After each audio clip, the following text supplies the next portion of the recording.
before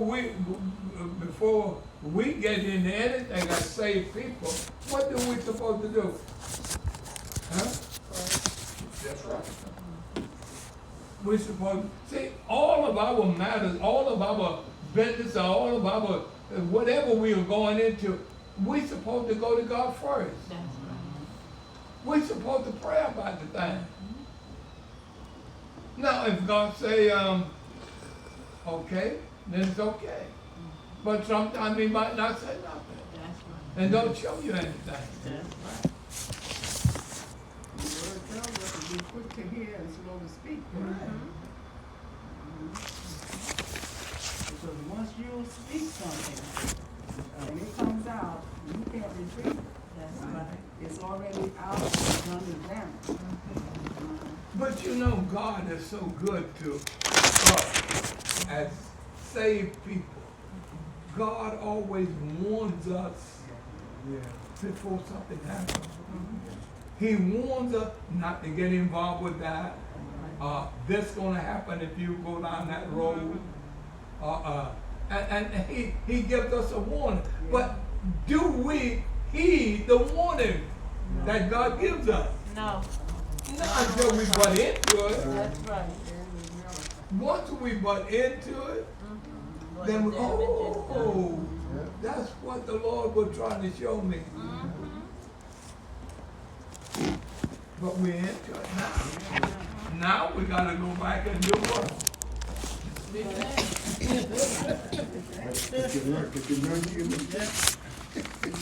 Lord of sorrows.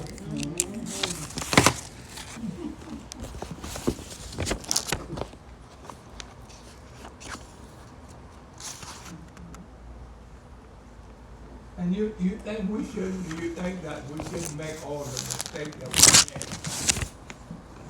can. You know? After being saved, you think, and knowing the Lord, you think we shouldn't be running into the situations that we are running into. And getting tripped up in Satan area. But that's your learning process.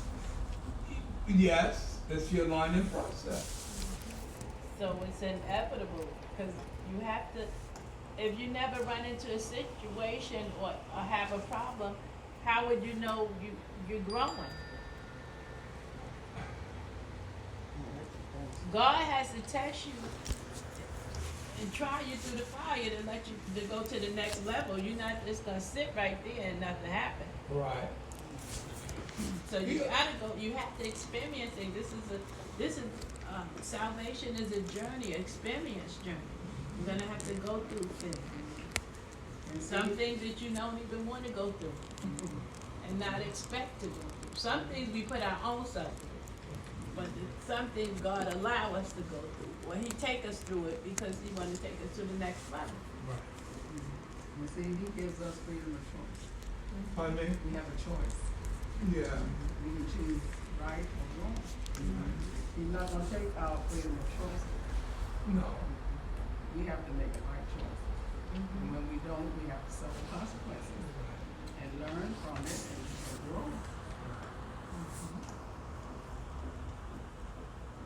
But as I said before, God always warns us He does. before we get into it or before that thing strikes us. Right. That we can be aware of what's coming. That we can be prayerful of it. And if we are prayerful, many times the hardship that we go through, we don't have to go through it.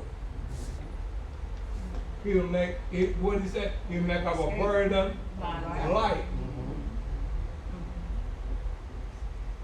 Oh, woe me. It's not oh, woe me if you stay prayed up and stay before the Lord and allow God and listen to what God is going to tell us.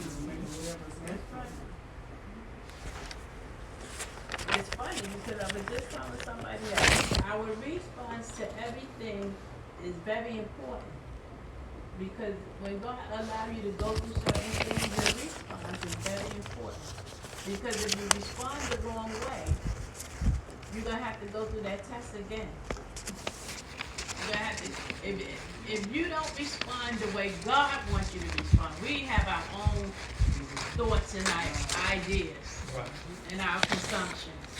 But if it's not the way God wants us to respond, we're gonna keep going through the same thing until He gets the response that He wants. No, until he would take us through this thing. But see, now, when we are going through something, we got to recognize that God is dealing with me, and I got to make this thing right. Something is wrong here, and I got to make it right. It ain't up to God. See, God knows what is wrong. God knows what to do, but we don't know. But I'm saying respond that God wants because it's coming from the heart. And He wants to see if you're obedient to His word. Right. So it has to coincide with the word. Right. It has to be from the heart.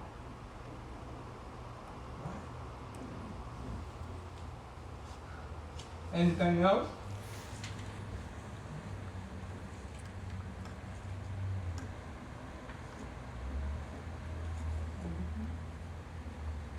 All right, let's move on down. We should also have an optimistic mind. Hope to the end means set your hope high. Well, it should be high. It says mind. It should be high. Have a hopeful outlook.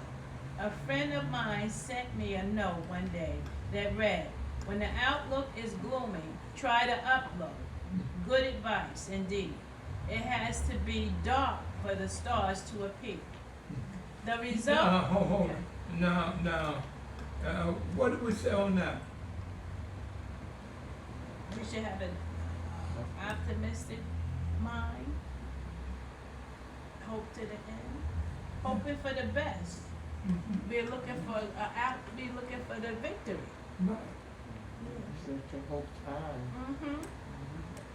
Yeah, we're sending our hope high, knowing that God can do whatever we anticipate. We're anticipated. We're looking for whatever we want. Do we believe that God's going to answer our prayer when we go before Him? Yes.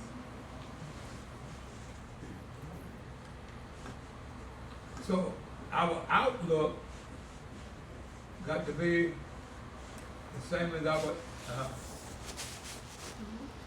aha.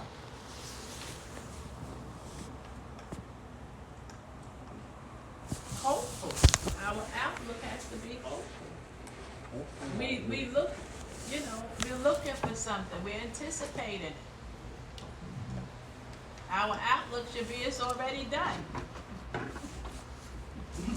Thanking Him for it, right? Yes. And then he tells you, That's the way it's that he supposed to be. don't want you to hang, he's in his word in Psalms, he don't want you to hang your head down low.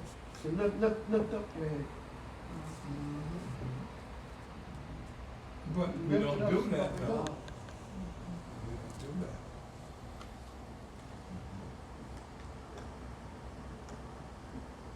He said, try the outlook. So now when things don't look bright, we supposed, that's the time we supposed to start looking up, right? Start praying. Right. Yeah, to be involved. That's right.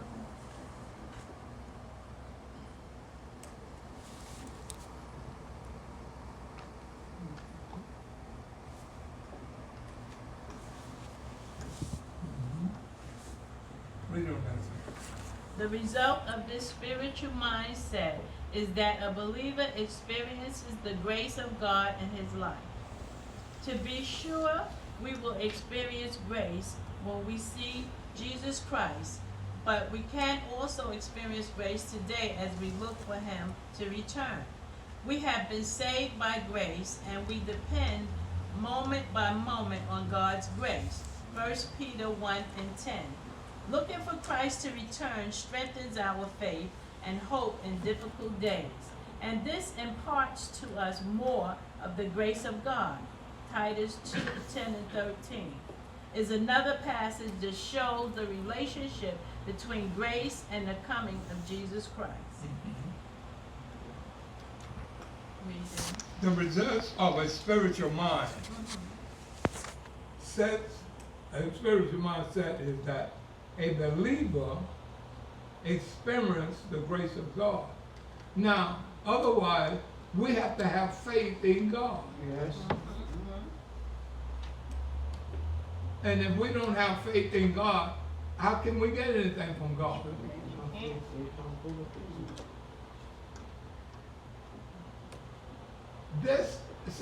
God has a way of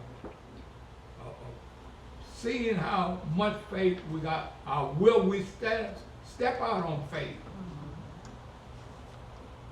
In other words, he tests us. Yes. He tests us. Yeah.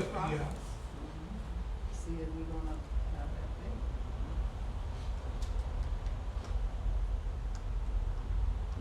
And I mean, everybody should have faith in God. Mm-hmm. I mean, even with the virus, Yeah. should have faith in God. You gonna backslide just because of the virus? No. That's the worst time to backslide. It is. You just got that right. No, I mean, if you don't have faith in God, I mean, you're really not dependent on Him. No. Because if you got faith in Him, see, let me tell you, whether you catch the virus or don't get it, you're going to die anyway. That's right. Even if you die with the virus, have Christ in your life. That's the important thing, is to have Christ. You go to hell with, without the virus, you can go to hell if you don't believe God. That's right. So if you're going to leave this world, make sure you got Christ in your life. That's why we can't let nothing hold us up. That's We, right. I mean, we're not foolish. We know what's happening out here. So we try to protect ourselves. And we constantly praying and asking God to direct us and to keep us. God is the only one that can keep us, Yes. that can provide for us. You can wear all the masks you want, all the hem, a glove, whatever you want. But if God says no, that ain't no good to you. Look at young people dying, old people, middle aged. But we have to learn how to hold on to God. That's right. God is our sustainer.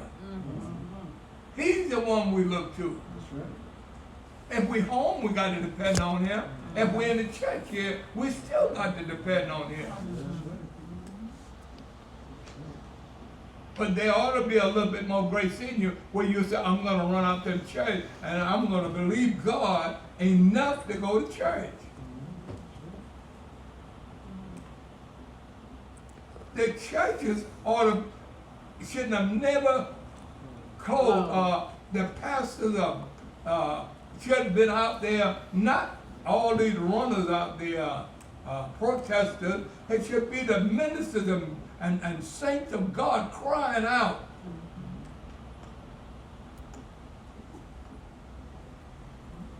Because of this, what is going on is because of us. We caused this to happen. Sin is the blame.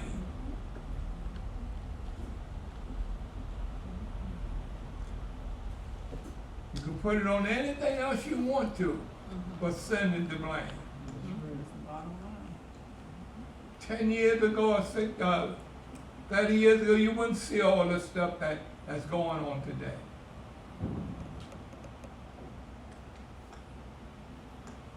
It's pathetic, even in the churches, how things going on.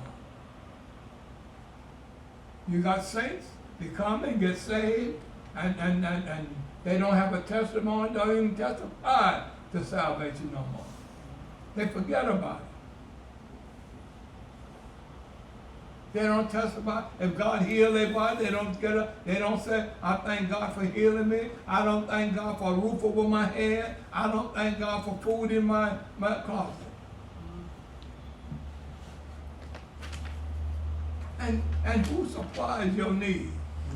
God does it. And we overlook all of that.